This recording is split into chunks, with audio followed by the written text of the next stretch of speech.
내가 누려왔던 모든 것들이, 내가 지나왔던 모든 시간이, 내가 걸어왔던 모든 순간이 당연한 것 아니라 은혜. 내가 누려왔던 모든 것들이, 내가 누려왔던 모든 것들이, 내가 지나왔던 모든 시간이, 내가 걸어왔던 모든 순간이 당연한 것 아니라 은혜였소. 아침 해가 뜨고, 아침 해가 뜨고 저녁에 노을, 봄의 꽃향기와 가을의 열매, 변하는 계절의 모든 순간이 당연한 것 아니라 은혜였소. 모든 것이 은혜,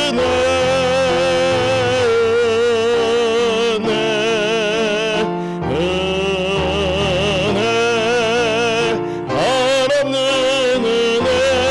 내 삶에 당연한 것 하나도 없었던 것을, 모든 것이 은혜였소. 내가 이 땅에 태어나 사는 것, 어린아이 시절과 지금까지 숨을 쉬며 살며 꿈을 꾸는 삶, 당연한 것 아니라 은혜였소. 내가 하나님의 자녀로 살며 오늘 찬양하고 예배하는 삶, 복음을 전할 수 있는 축복이 당연한 것 아니라 은혜였소. 모든 것이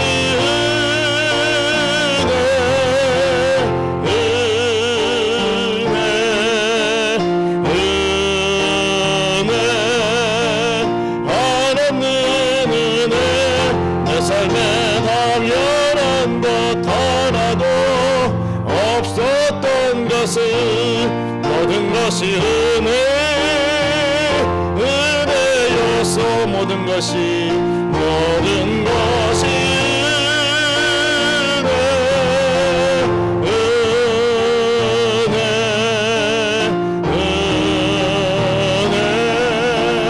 한없는 은혜.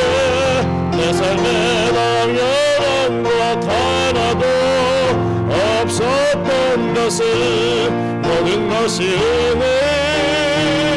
은혜였도.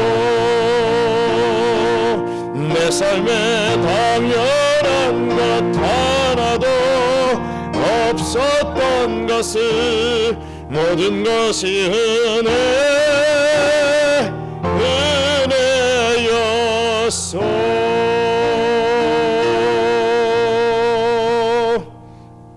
하나님 말씀 요한복음 6장 1절로 15절까지의 말씀입니다.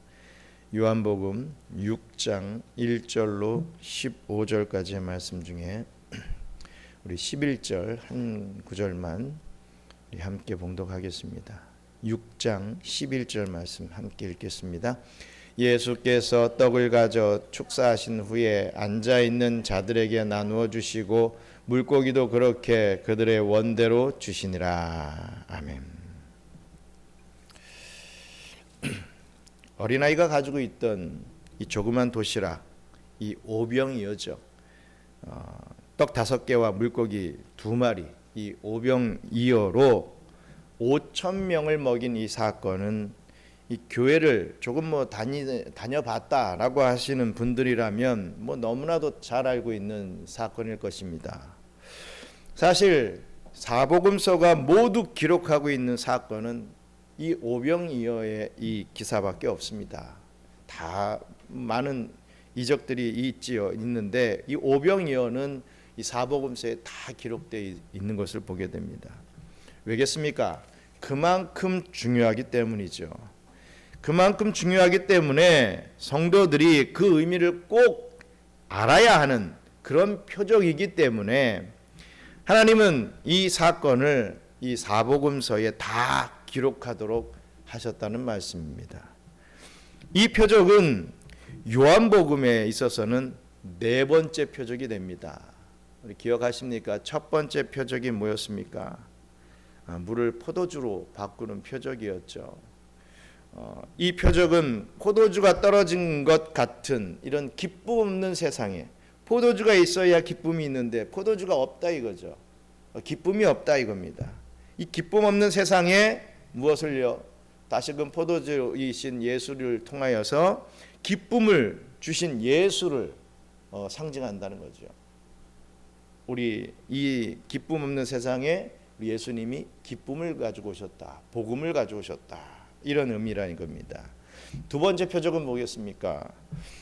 왕의 신하의 아들을 고치신 사건이 두 번째 표적이었습니다. 이 표적은 병과 이 죽음의 고통 속에서 아파하는 사람들에게 회복과 또한 생명을 주신 예수 그리스도를 가리키는 표적이었습니다. 이렇게 모든 표적이 다 예수 그리스도를 가리키는 것이지 그 표적 자체에 큰 의미가 있는 것은 아니라는 사실을 우리가 알아야 할 것입니다. 세 번째 표적은 뭐지요? 우리 바로 직전에 봤지요. 병자의 표적인데 몇 년 된 병자였습니까? 48년? 아니죠. 38년 된 병자를 고치셨다. 이 표적은요, 은혜 없는 세상에 은혜를 주러 오신 예수 그리스도를 나타낸다라고 말씀을 드렸습니다. 그렇다면 이 네 번째 표적인 이 오병이어로 5천 명을 먹이신 이 사건은 과연 무엇을 의미하는지 우리가 한번 살펴보면서 은혜를 함께 나누는 그런 복된 시간 되시기를 간절히 바랍니다. 우리 본문 요한복음 6장 1절로 4절 말씀 같이 먼저 읽겠습니다. 그 후에 예수께서 디베랴의 갈릴리 바다 건너편으로 가시매 큰 무리가 따르니 이는 병자들에게 행하시는 표적을 보았음이로라. 예수께서 산에 오르사 제자들과 함께 거기 앉으시니 마침 유대인의 명절인 유월절이 가까운지라. 아멘. 우리가 생각해 봐야 될 첫 번째 문제는 유월절에 우리 주님께서 만찬을 베푸셨다라고 하는 이 사건입니다. 이 본문에 처음 뭐라고 얘기합니까? 그 후에라고 하는 말로 시작을 하고 있죠. 어떠한 사건이 있었고 그 후에라는 겁니다. 계속해서 이어지는 그런 내용인 거죠. 어떠한 사건이었습니까? 38년 된 병자를 고치신 그 후에 이런 개념이 되겠죠. 얼마나 시간이 지난지는 잘 모르겠습니다. 하지만 적지 않은 시간이 흘렀을 것으로 여겨집니다. 6월절이 가까운 때가 되었기 때문이라는 것을 우리가 알 수 있습니다. 지난번 우리가 요한복음 5장을 살펴볼 때 38년 된 병자를 고치실 때가 이 유대인의 명절이라 이렇게 말씀을 했습니다. 그때 우리는 신학자들의 이 추측에 따라서 그날이 오순절이다, 우리 맥주절일 것이다 이렇게 추측을 할 수가 있었습니다. 그렇다면 이 5장의 사건 이후 약 10개월 정도가 지난 때다라고 볼 수가 있겠습니다. 38년 된 병자를 고치시고 한 10개월 정도 이후에 이 사건을 말씀한다라는 것이 바로 그 후에 이 때를 얘기하는 거죠. 예수님께서 그때 이 디베랴의 갈릴리 바다 건너편으로 가셨다라고 성경은 말씀하고 있습니다. 여기서 이 디베랴라고 하는 것은 헤롯이 로마의 황제 티베리우스에게 아부하기 위해서 세운 도시의 이름이 디베라입니다. 그런데 이 디베라가 이 갈릴리 호수 근처에 있었습니다. 그래서 우리는 보통 이 갈릴리 호수를 원래는 호수입니다. 근데 워낙 크니까 갈릴리 바다라고도 우리가 표현을 하죠. 그런데 또 다른 말로 디베랴 호수, 디베랴 바다 이렇게도 표현을 합니다. 그것이 바로 이 디베랴가 이 헤롯이 로마 황제를 이 티베리우스에게 아부하기 위해서 세운 도시인데 갈릴리 호수 근처에 있었기 때문에 그렇게 불려지는 이름이다라는 것을 우리가 알 수가 있습니다. 그래서 이 로마의 통치가 공고해진 1세기 후반부터는 이 호수를 말씀드렸다시피 갈릴리 호수다 이렇게 부르지 않고 이 디베라 호수 이렇게 보통은 불렀다라는 것을 알 수가 있죠. 예수님이 이곳에 가셨을 때 큰 무리가 따랐다라고 했습니다.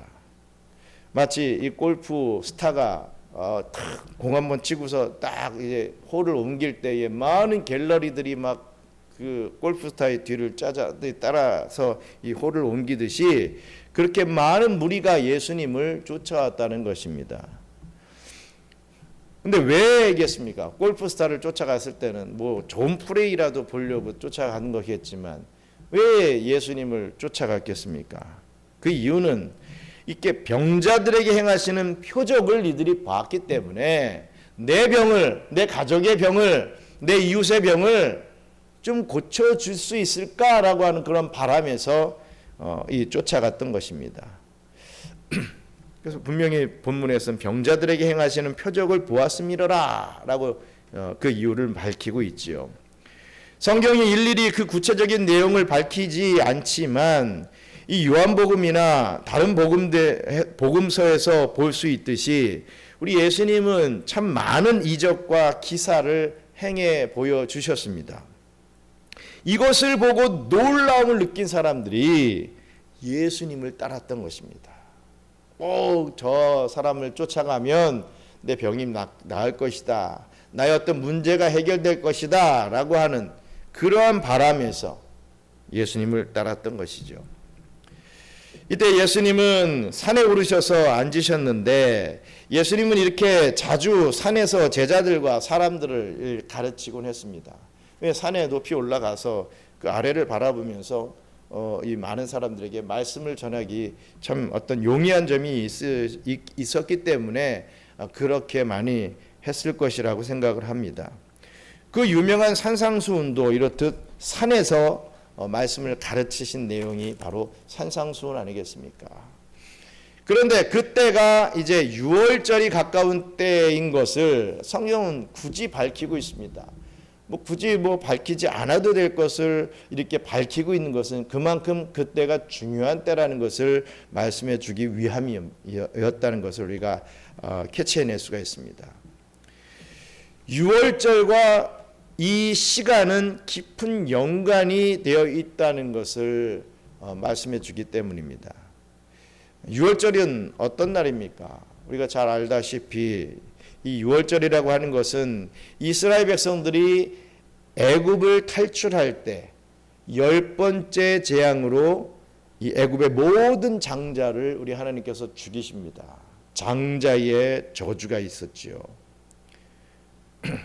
그때 하나님 말씀에 순종하여 어린 양을 잡아서 피를 내서 그 피를 문설주와 좌우 임방에 바르면 그 바른 집에는 장자의 죽음이 임하지 않고 그 죽음이 뛰어 넘어갔다. 이렇게 성경은 말하고 있습니다. 그리고 시브리인들은 그날 밤 하나님의 규례대로 그 죽인 어린 양을 어떻게 합니까? 버립니까? 아닙니다. 그것을 양식으로 먹었습니다. 그 어린 양을 구워서 먹지요. 그것이 바로 6월절 양식입니다. 6월절에는 어린 양을 잡아서 먹는 그러한 이 규례가 있었던 것이죠. 우리 출애굽기 12장 7, 8, 11절 같이 읽겠습니다. 그 피를 양을 먹을 집 좌우 문설주와 임방에 바르고 그 밤에 그 고기를 불에 구워 무교병과 쓴 나물과 어우러 먹되 너희는 그것을 이렇게 먹을지니 허리에 띠를 띠고 발에 신을 신고 손에 지팡이를 잡고 급히 먹으라. 이것이 여호와의 유월절이니라. 아멘. 히브리인들의 이 장자를 대신하여서 죽은 이 피 흘린 어린 양, 애굽의 노예에서 히브리인들을 구원하는 이 구원의 양식, 이 생명의 양식 되는 이 어린 양, 하나님은 이 어린 양으로 오시는 예수 그리스도를 바로 이 유월절을 통해 힌트해 보여주신 것입니다. 깨닫게 해주시는 거죠. 예수님의 존재가 이러한 존재다라는 것을 말씀해 주고 계시는 것입니다. 그러므로 이 유월절에 베푸신 오병이어로 이렇게 5,000명을 먹이신 이 표적의 의미는 뭐 따지고 보면 5,000명은 남자만의 숫자고 아이들과 여자들을 다 합치면 15,000명에서 2만까지도 바라볼 수 있는 숫자입니다. 엄청난 숫자죠. 이렇게 이러한 표적의 의미는 유월절 어린 양으로 오셔서 모든 믿는 자에게 생명의 양식이 되시는 것을 나타내신 것이었습니다. 그래서 오병이어 이 사건이 있은 후에 우리 예수님은 이렇게 말씀을 해 주시죠. 요한복음 6장 35절 같이 읽겠습니다. 예수께서 이르시되 나는 생명의 떡이니 내게 오는 자는 결코 줄이지 아니할 터이요 나를 믿는 자는 영원히 목마르지 아니하리라 라고 말입니다. 세상의 양식으로 아무리 자신의 배를 채워도 여전히 배고픈 사람들에게 생명의 떡이 되셔서 그 영혼의 배고픔을 해결하러 오신 메시아가 바로 자신이심을 드러내신 사건이 바로 오병이어의 사건이라는 것입니다. 예수님은 자신의 몸을 찢어서 자신을 따르는 배고픈 사람들에게 배부르게 먹이신 것입니다. 그래서 공생애 중 마지막에 맞게 되는 이 유월절에는 자신이 직접 유월절 양식이 되심을 분명히 하셨습니다. 그 당시에 오병이어는 이 물고기 떡 5개와 물고기 2마리를 가지고서 장정만 5,000명, 많은 이 15,000명에서 2만 명의 숫자의 사람들을 먹였지만 이제 마지막 유월절에는 자기 자신이 직접 떡이 되셔서 찢기시고 피를 내고 이 살을 찢기셔서 이 믿는 자들의 양식이 되어 주셨다라는 것을 우리가 알 수 있죠. 마태복음 26장 19절, 20절, 26절 같이 읽겠습니다. 제자들이 예수께서 시키신 대로 하여 유월절을 준비하였더라. 저물 때에 예수께서 12 제자와 함께 앉으셨더니 그들이 먹을 때에 예수께서 떡을 가지사 축복하시고 떼어 제자들에게 주시며 이르시되 받아서 먹으라 이것은 내 몸이니라 하시고 아멘. 그러므로 우리는 이 오병이어로 5,000명을 먹이신 이 기적 자체에 초점을 둬서는 안 됩니다. 모든 이적이 그 이적 자체를 중요시하고 이적 자체가 이야 신기하다 놀랍다 대단하다 이러고 있으면 안 된다는 거죠. 우리가 초점을 두어야 될 것은 예수님이 어떤 분이신지 이것에 초점이 있어야 됩니다. 또 왜 예수님이 이 땅에 오셨는지, 그럴 필요 없으신 예수님이 왜 이 땅에 오셨는지 그걸 알아야 된다는 거죠. 그분이 또 나와 무슨 상관이 있는 분인지 알아야 된다는 것입니다. 영 뭐 상관도 없는 분이신데 이적을 나타내니까 신기해서 쫓아다니는 그런 사람들 같이 예수님을 쫓아서는 안 된다는 거죠. 예수님은 우리의 구원의 양식이십니다. 생명의 양식이시죠. 또 영혼의 양식이 되십니다.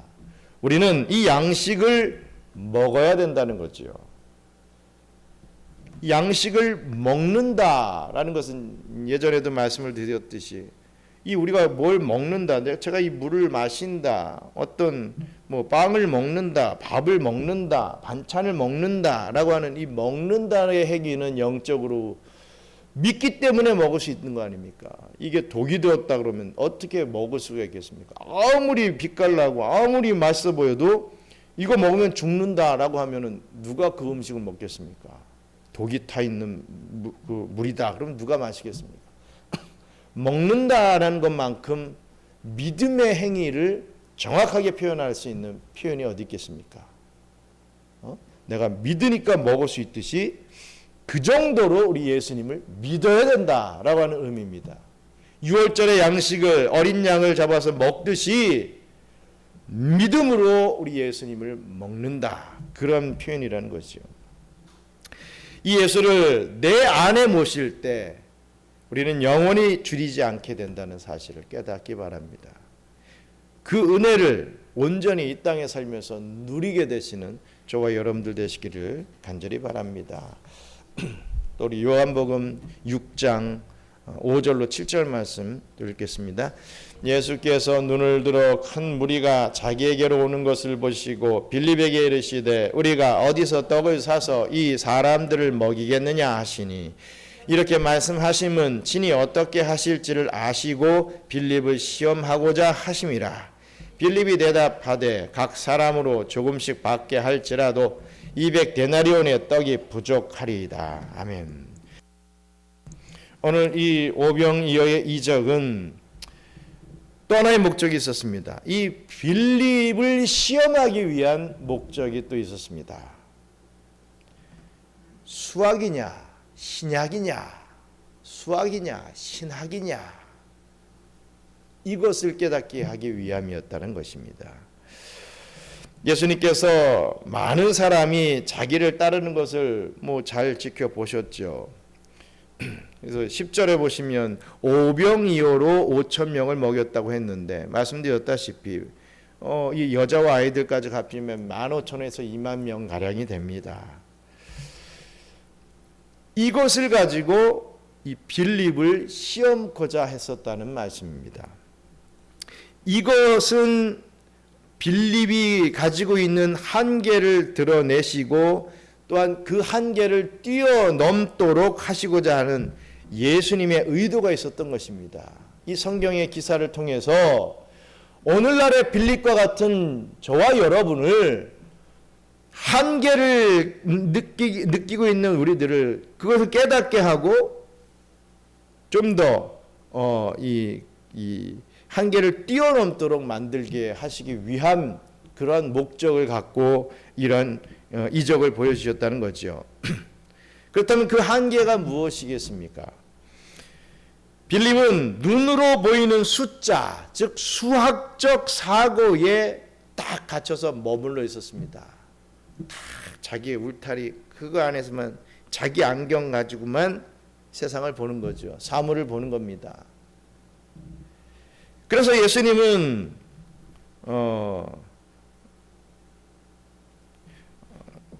이 질문하는 예수님이 질문하는 것에 이렇게 빌립은 대답을 하죠.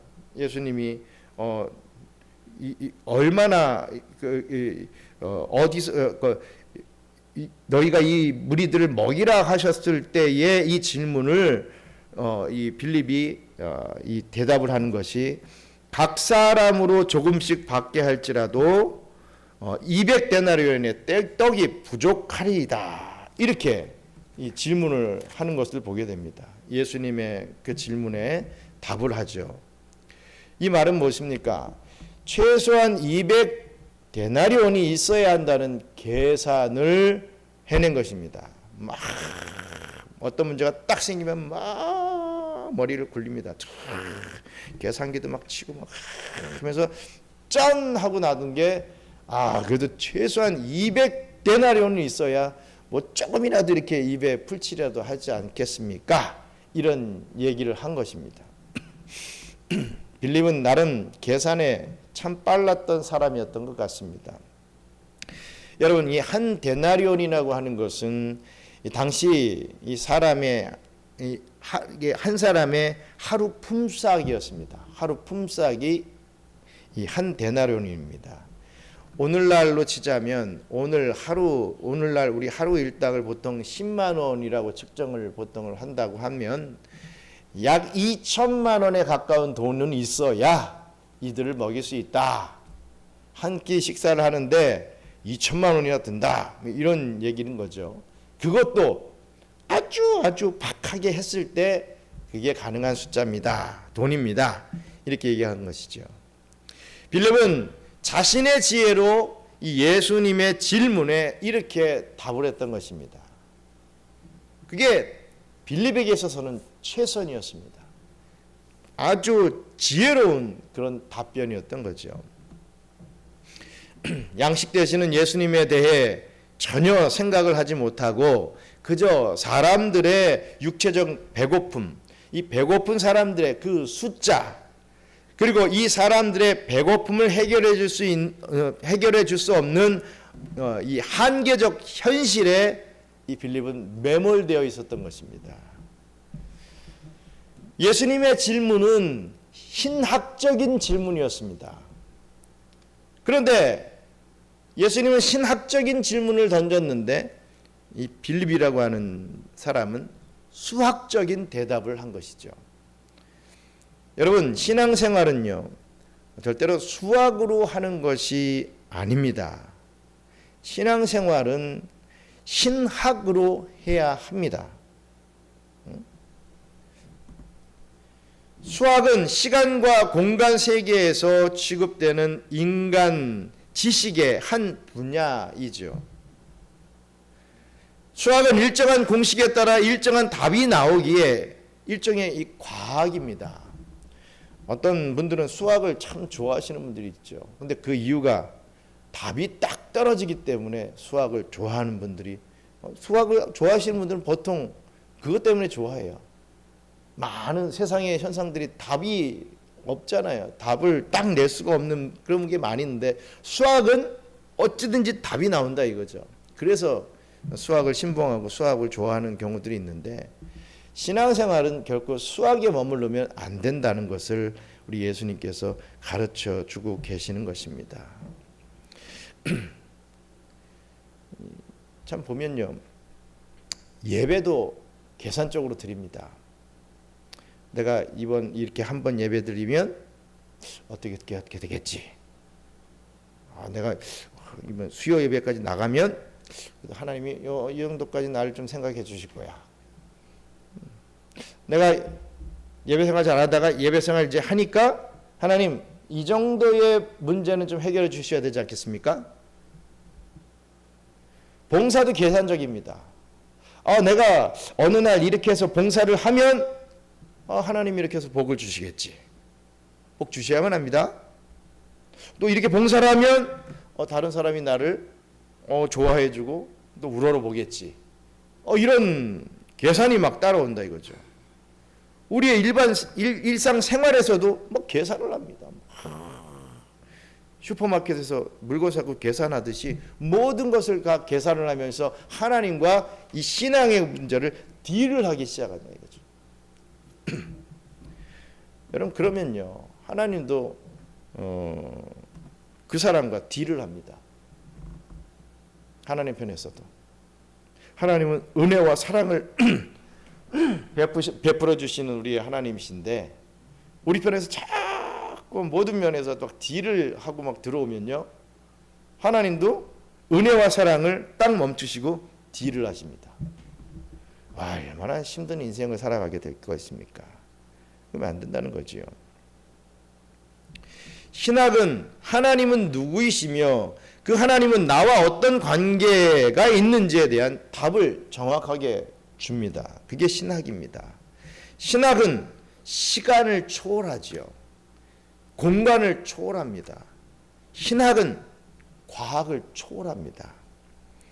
오늘날 점점 과학화가 되고 수학화되어 가는 이 시대 속에서 교회도 점점 과학화되고 이 수학화되어 가는 것을 보게 됩니다. 사람들이 만들어낸 과학적 통계, 이 과학적 계산에 이 교회가 너무나도 함몰되어 가고 있다는 것입니다.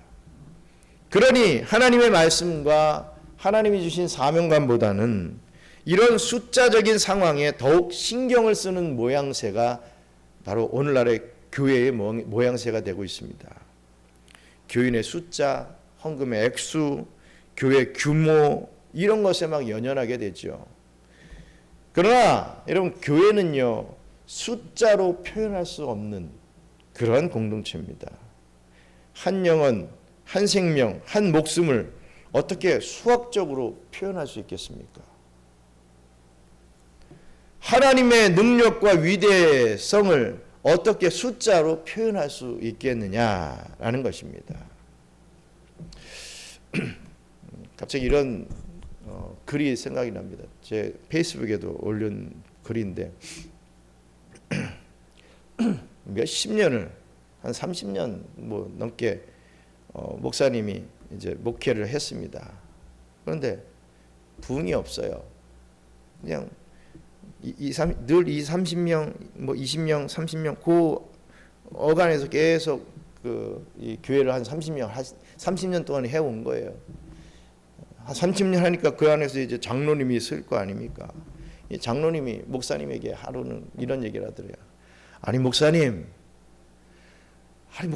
목사로서 30년을 사역을 하면서 어떻게 교회가 이렇게 부흥하지 못하고 이렇게 늘 이 정도 수준으로 머물 수가 있습니까? 그러더래요. 세운 장로님이. 그 목사님이 뭐라고 했는지 아십니까? 답변을 해줍니다. 장로님에게. 장로님은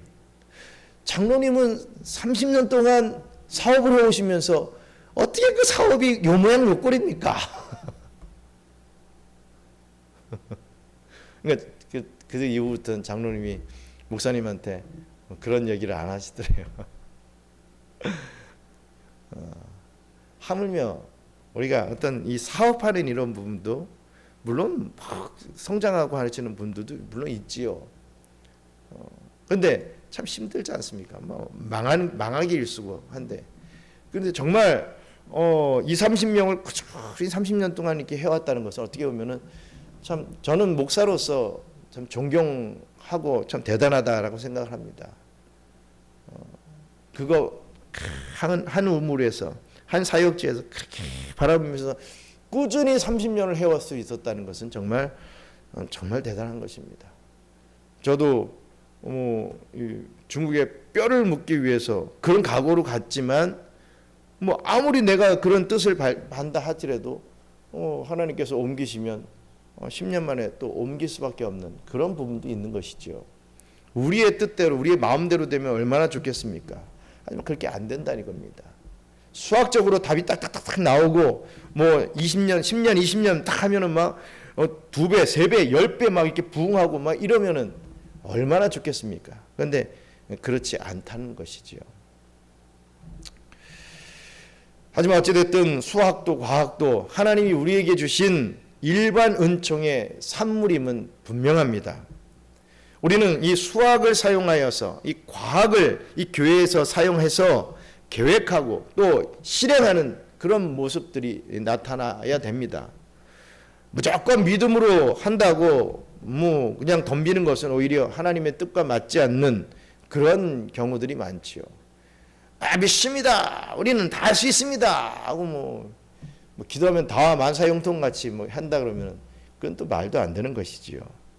수학적인 사고와 이 과학적인 그런 어떤 이 결과물을 우리는 이용할 수 있어야 되는 것입니다.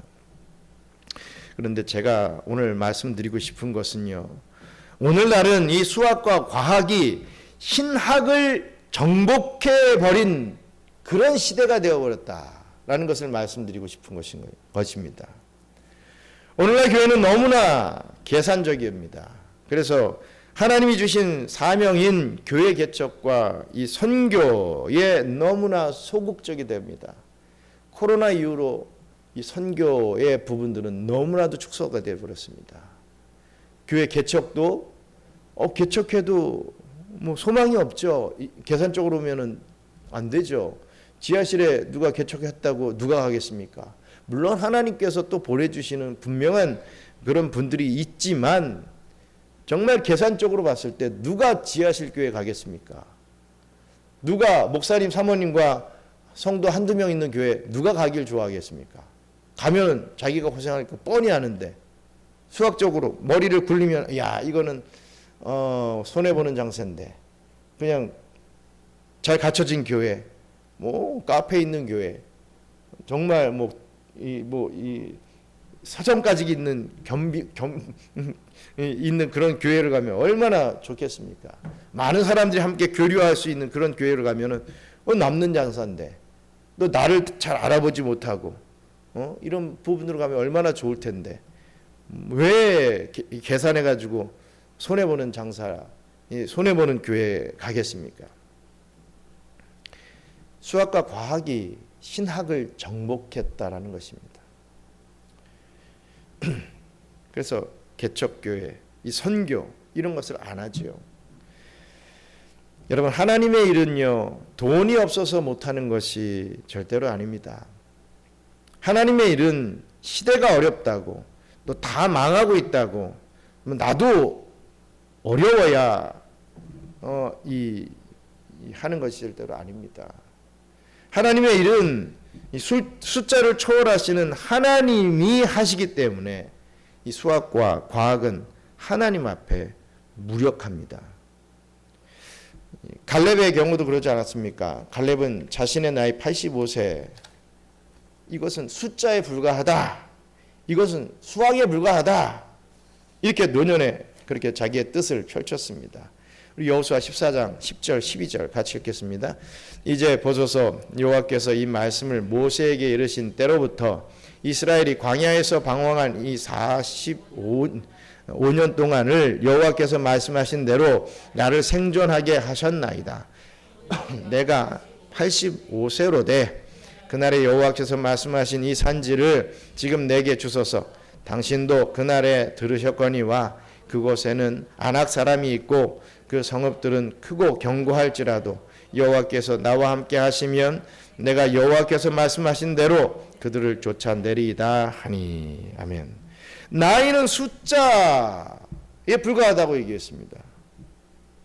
이 나이라고 하는 숫자를 신학으로 극복한 것이죠.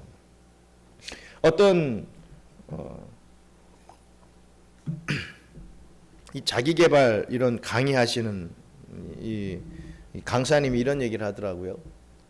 여러분들 나이에서 17년을 빼야 됩니다.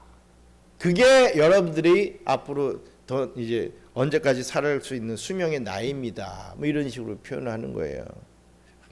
왜냐면 요즘 돌아가시는 분들 보세요. 사고나 어떤 질병이 아닌 사시다가 자연사 하시는 분들 보면은 다 뭐 80, 90이 다 넘어갑니다. 이번에 우리 어머님 몇 세셨어요? 90, 93, 91? 그 다 보통 90이 넘어 80 이후 90이 넘어가요. 예전에 한 1, 20년 정도만 해도 전만 해도 한 60세인 분들이 뭔가를 딱 하려고 하다가 에이 내가 이거 해서 뭐 하겠노.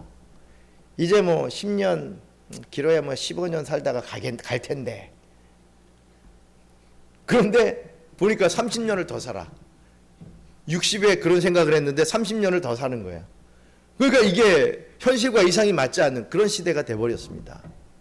그래서 지금 여러분들 나이에서 17년을 낮춰야 된다는 거예요. 그런 생각을 가지고 앞으로 살아가야 이 이상과 현실이 맞는다는 겁니다. 네? 한번 여러분들 나이에서 한 17년 한번 빼보십시오.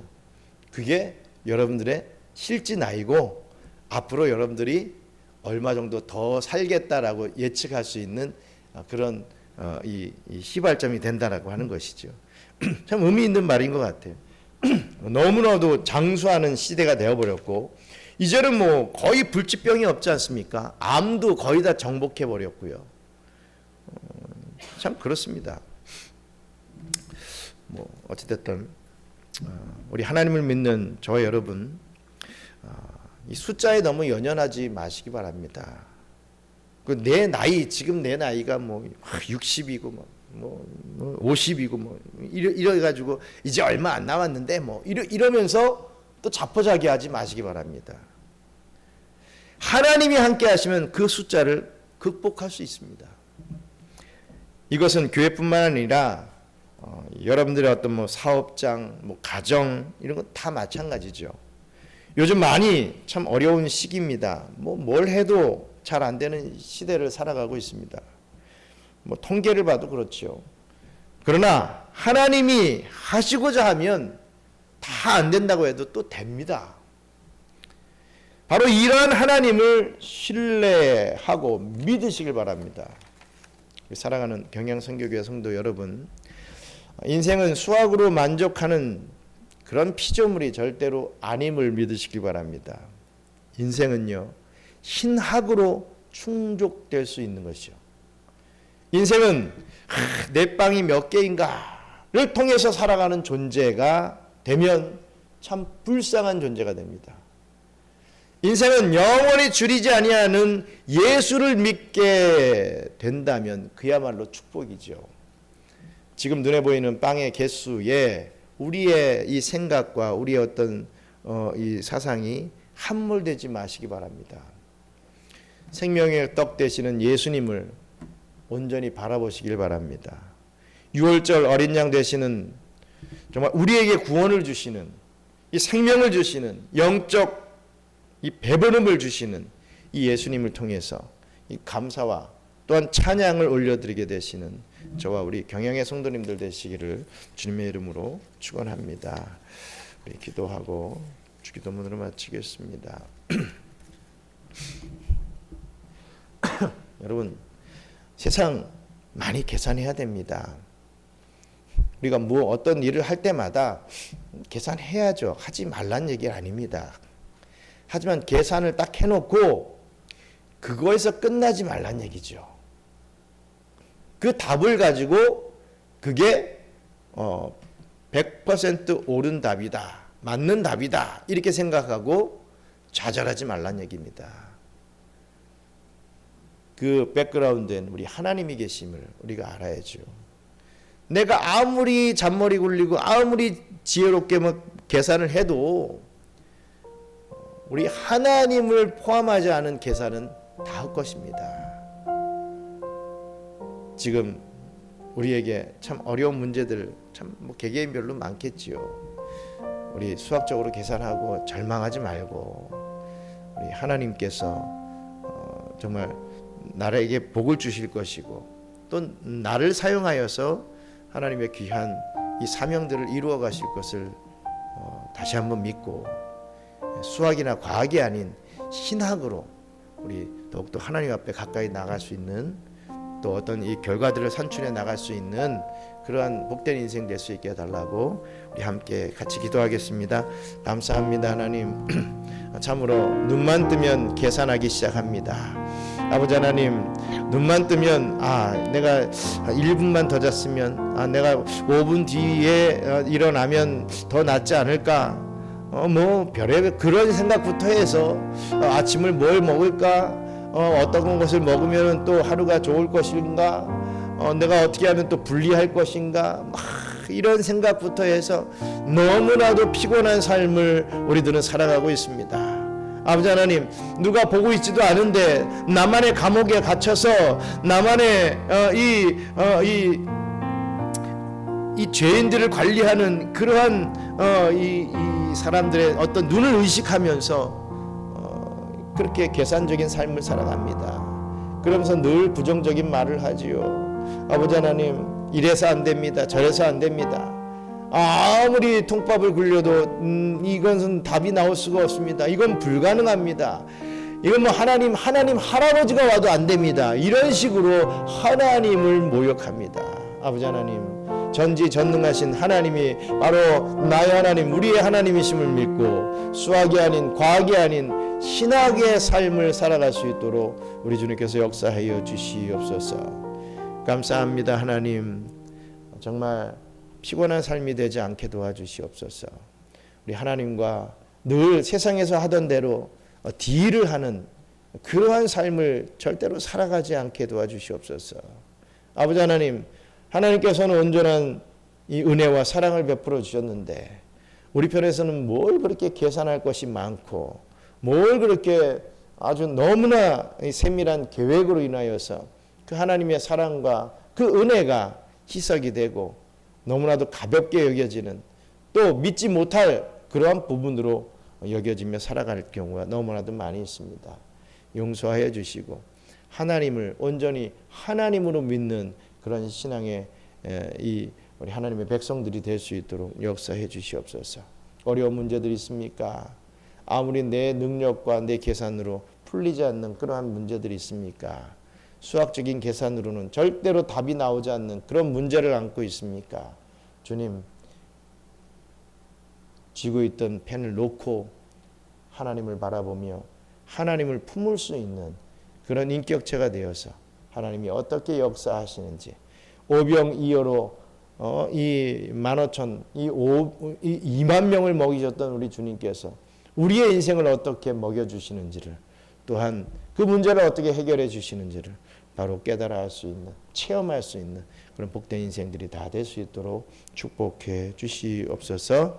감사를 드리며 모든 말씀 예수님 이름으로 기도드리옵나이다. 아멘. 주기도문으로 마치겠습니다. 하늘에 계신 우리 아버지여, 이름이 거룩히 여김을 받으시오며 나라가 임하시오며 뜻이 하늘에서 이룬 것 같이 땅에서도 이루어지이다. 오늘 우리에게 일용할 양식을 주시옵고 우리가 우리에게 죄 지은 자를 사하여 준 것 같이 우리 죄를 사하여 주시옵고 우리를 시험에 들게 하지 마시옵고 다만 악에서 구하옵소서. 나라와 권세와 영광이 아버지께 영원히 있사옵나이다. 아멘.